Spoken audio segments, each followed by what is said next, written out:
ప్రకటన 5:1.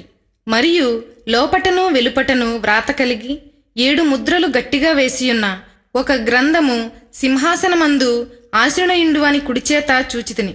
ముద్రింపబడిన గ్రంథం యొక్క 7 ముద్రలను విప్పుటకు యేసుక్రీస్తు యోగ్యుడై జయము పొందెను. ప్రకటన గ్రంథం 6వ అధ్యాయంలో యేసు ప్రభు గ్రంథం యొక్క 7 ముద్రలను విప్పినప్పుడు 7 సంభవాలు వివరించబడెను. ఆ 7 సంభవాలను గూర్చి యేసు తన రాకడ సూచనలుగా తన శిష్యులకు తానే స్వయంగా ఒలీవ కొండ మీద వివరించాడు. మత్తయి సువార్త 24:3. ఆయన ఒలీవ కొండ మీద కూర్చుండి ఉన్నప్పుడు శిష్యులు ఆయన యొద్దకు ఏకాంతంగా వచ్చి, ఇవి ఎప్పుడు జరుగును? నీ రాకడకును ఈ యుగ సమాప్తికి నీ సూచనలేవి? మాతో చెప్పుమనగా యేసు వారితో ఇట్లనెను. రాకడకు యుగ సమాప్తికి యేసు చెప్పిన సూచనలను మత్తయి 24వ అధ్యాయంలోను, మార్కు 13వ అధ్యాయంలోను, లూకా 21వ అధ్యాయంలోను తమ సువార్తలలో వ్రాసిరి. యేసు మొదటిగా తన రాకడకు 5 సూచనలను, ఆపై యుగ సమాప్తి సంభవాలుగా మరికొన్ని సూచనలను తెలియచేశారు. అవేవనగా 1. అబద్ధ క్రీస్తు వస్తాడు. 2. యుద్ధాలు జరుగుతాయి. 3. కరువులు సంభవిస్తాయి. 4. భూకంపాలు తెగుళ్ళు సంభవిస్తాయి. 5. నిజ క్రైస్తవులకు శ్రమలు కలుగుతాయి. వారిలో కొందరు హతసాక్షులవుతారు. ప్రకటన 6:1-2. ఆ గొర్రెపిల్ల ఆ 7 ముద్రలలో మొదటి దానిని విప్పినప్పుడు నేను చూడగా ఆ 4 జీవులలో ఒకటి రమ్ము అని ఉరుము వంటి స్వరంతో చెప్పుట వింటిని. మరియు నేను చూడగా ఇదిగో ఒక తెల్లని గుర్రము కనబడెను. దానిమీద ఒకడు విల్లు పట్టుకుని కూర్చుండి ఉండెను. అతనికి ఒక కిరీటం ఇయ్యబడెను. అతడు జయించుటకు బయలువెళ్ళెను.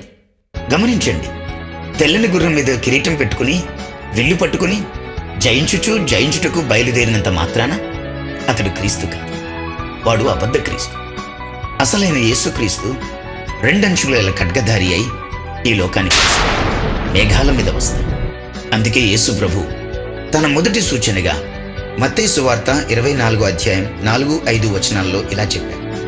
ఎవడునూ మిమ్మను మోసపరచకుండా చూచుకుని అనేకులు నా పేరిట వచ్చి నేనే క్రీస్తునని చెప్పి పలువురిని మోసపరుస్తారు.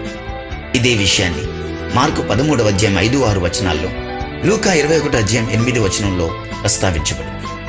ఇప్పటి వరకు నేనే క్రీస్తునంటూ అనేక మంది అబద్ధ క్రీస్తులు వచ్చారు. కానీ అసలైన అబద్ధ క్రీస్తు మొదటి ముద్ర విప్పబడగానే ఈ లోకానికి వస్తాడు. ప్రకటన 6:3-4. ఆయన 2వ ముద్రను విప్పినప్పుడు రమ్ము అని 2వ జీవి చెప్పుట వింటిని. అప్పుడు ఎర్రనిదైన వేరొక గుర్రము బయలువెళ్ళెను. మనుష్యులు ఒకని ఒకడు చంపుకొనున్నట్లు భూలోకములో సమాధానం లేకుండా చేయుటకు ఈ గుర్రము మీద కూర్చున్నవానికి అధికారం ఇయ్యబడెను. మరియు అతనికి ఒక పెద్ద ఖడ్గం ఇయ్యబడెను. గమనించండి, 2వ ముద్రను విప్పినప్పుడు ఎర్రని గుర్రం మీద ఒకడు బయలుదేరి భూమి మీద సమాధానం లేకుండా చేయడానికి వస్తాడు అన్నాడు. నిజమే. యేసు ప్రభు ఆయన 2వ సూచనగా చెప్పిందేంటో తెలుసా? మీరు యుద్ధములను గురించి, యుద్ధ సమాచారాల గురించి వింటారు. మీరు కలవరపడకుండా చూసుకోండి. ఇవి జరగవలసి ఉంది, కానీ అంతం వెంటనే రాదు. అవును ప్రియులారా, ఈ విషయం మత్తయి సువార్త 24:6-7 వచనాల్లో, లూకా సువార్త 21:9-10 వచనాల్లో, మార్కు సువార్త 13వ అధ్యాయం 7-8 వచనాల్లో చెప్పబడింది. ఇప్పటి వరకు ప్రపంచవ్యాప్తంగా అనేక యుద్ధాలు జరిగాయి. విశేషం ఏంటంటే ఈ చివరి 100 సంవత్సరాల్లోనే 2 గొప్ప ప్రపంచ యుద్ధాలు జరిగాయి. అయితే అసలైన యుద్ధాలు ప్రకటన గ్రంథం 6వ అధ్యాయంలో యేసు 2వ ముద్రను విప్పినప్పుడు సంభవించాయి. అందుకు కావలసిన శక్తివంతమైన ఆయుధాలు ఇప్పటికే మానవుడు తన దగ్గర సిద్ధపరుచుకుని ఉన్నాడు. ప్రకటన 6:5-6. ఆయన 3వ ముద్రను విప్పినప్పుడు రమ్ము అని 3వ జీవి చెప్పుట వింటిని. నేను చూడగా ఇదిగో ఒక నల్లని గుర్రము కనబడెను. దానిమీద ఒకడు త్రాసు చేతపట్టుకొని కూర్చుండి ఉండెను.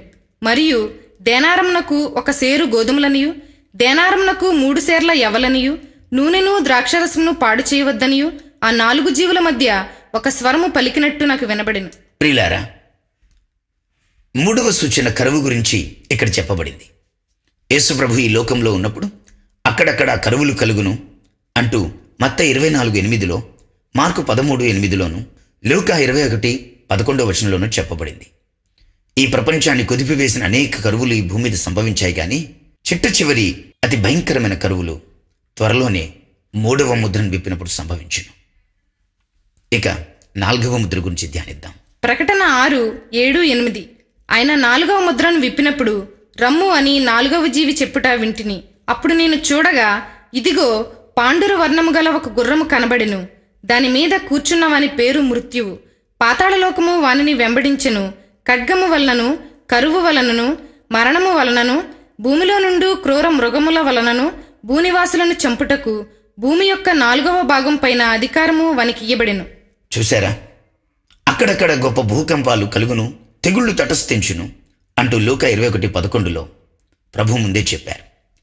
భూకంపాలు, తెగుళ్ళు ఈ భూమి మీదకి ఎంత దారుణంగా రాబోతున్నాయంటే, ఎన్నడూ ఎక్కడూ చూడని కొత్త కొత్త వింత తెగుళ్ళు ఈ భూమిని అతి భయంకరంగా కుదిపివేయబోతున్నాయి. అంతేకాదు, మనిషి ఊహించని రీతిలో ఎన్నడూ జరగని భూకంపాలు త్వరలోనే ఈ భూమి మీద సంభవించబోతున్నాయి. ఇక 5వ ముద్రను గురించి ధ్యానిద్దాం. ప్రకటన 6:9, 10, 11. ఆయన 5వ ముద్రను విప్పినప్పుడు దేవుని వాక్యము నిమిత్తమును తాము ఇచ్చిన సాక్ష్యం నిమిత్తమును వధింపబడిన వారి ఆత్మలను బలిపీఠము క్రింద చూచితిని. వారు, నాదా, సత్యస్వరూపి, పరిశుద్ధుడా, ఎందాక తీర్పు తీర్చకయు మా రక్తము నిమిత్తము భూనివాసులకు ప్రతిదండన చేయకయు ఉందువని బిగ్గరగా కేకలు వేసిరి. తెల్లని వస్త్రము వారిలో ప్రతివానికి ఇయ్యబడెను. మరియు వారి వలనే చంపబడబో వారి సహదాసుల యొక్కయు సహోదరుల యొక్కయు లెక్క పూర్తియగు వరకు ఇంకా కొంచెము కాలము విశ్రమింపవలనని వారితో చెప్పబడింది. ప్రియులారా, యేసు రాకడ సూచనలలో మొదటిగా అబద్ధక్రీస్తు వచ్చినప్పుడు ఈ భూమిపై యుద్ధాలు, తీవ్రవాద చర్యలు, ప్రకృతి వైపరీత్యాలు, భూకంపాలు, అగ్ని ప్రమాదాలు, వరదలు, పెనుతుపానులు, సునామీలు, కరువులు, తెగుళ్ళు సంభవించుచు ప్రపంచమంతయు భయాందోళనలతో అల్లకల్లోలముగా ఉండును. వాటన్నిటికీ కారణం తనను క్రీస్తుగా అంగీకరించిన వారే అనుచు నిజ క్రైస్తవుల మీద అబద్ధ క్రీస్తు నిందమోపుతాడు. వారిని హింసించుటకు, చంపుటకు ప్రపంచంలో ప్రజలను రేపుతాడు. దొంగ క్రైస్తవులు అబద్ధ క్రీస్తుని అంగీకరించి వాని మోసములకు లొంగి వానిని రాజుగా స్వీకరింతురు. వాని పక్షముగా నిజ క్రైస్తవులను ద్వేషించి అప్పగింతురు. దేవుని సెలవు లేకుండా పరిశుద్ధుల తల వెంట్రుకలలో ఒక్కటి అయినా నశింపదు. ఆ శ్రమలలో భక్తులు ఓర్పు చేతను సహించుట వలనను తమ ప్రాణాలను రక్షించుకొని విడుదల పొందుతారు. యేసు 5వ ముద్రను విప్పినప్పుడు కోట్ల కొలదిగా హతసాక్షుల ఆత్మలు బలిపీఠం కింద ఉన్నాయి.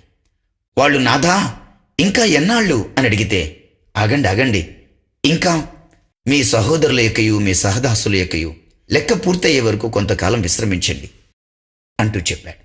ఇదే విషయాన్ని యేసు ప్రభువు మార్కు సువార్తలో ఈ విధంగా చెప్పారు. మార్కు సువార్త 13వ అధ్యాయము 9 నుండి 13 వరకు. మిమ్మును గూర్చి మీరే జాగ్రత్త పడుడి. వారు మిమ్మును సభలకు అప్పగించెదరు, మిమ్మును సమాజ మందిరముల్లో కొట్టించెదరు. మీరు వారికి సాక్ష్యార్థమై అధిపతుల ఎదుటను రాజుల ఎదుటను నా నిమిత్తము నిలువబడెదరు. వారు మిమ్మును అప్పగించుటకు కొనిపోనప్పుడు మీరు ఏమి చెప్పుదమా అని ముందుగా చింతింపకుడి. ఆ గడియలోనే మీకేది ఇయ్యబడునో అదే చెప్పుడి. చెప్పువాడు పరిశుద్ధాత్మయే గాని మీరు కారు. సహోదరుడు సహోదరుని, తండ్రి కుమారుని మరణమునకు అప్పగింతురు. కుమారులు తల్లిదండ్రుల మీద లేచి వారిని చంపింతురు. నా నామం నిమిత్తము అందరి చేత మీరు ద్వేషింపబడుదురు. అంతము వరకు సహించిన వాడే రక్షణ పొందును. గమనించండి, ఇది పరిశుద్ధాత్ముడు భూమి మీద ఉండగానే జరుగు సంఘటన.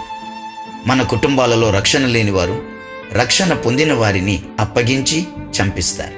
కారణం, ఆనాటి ప్రభుత్వం అలా ఎవరినైనా అప్పగిస్తేనే వాళ్లకు ఆహారం ఇస్తాను అంటూ ఆజ్ఞను జారీ చేస్తూ హామీలిస్తుంది.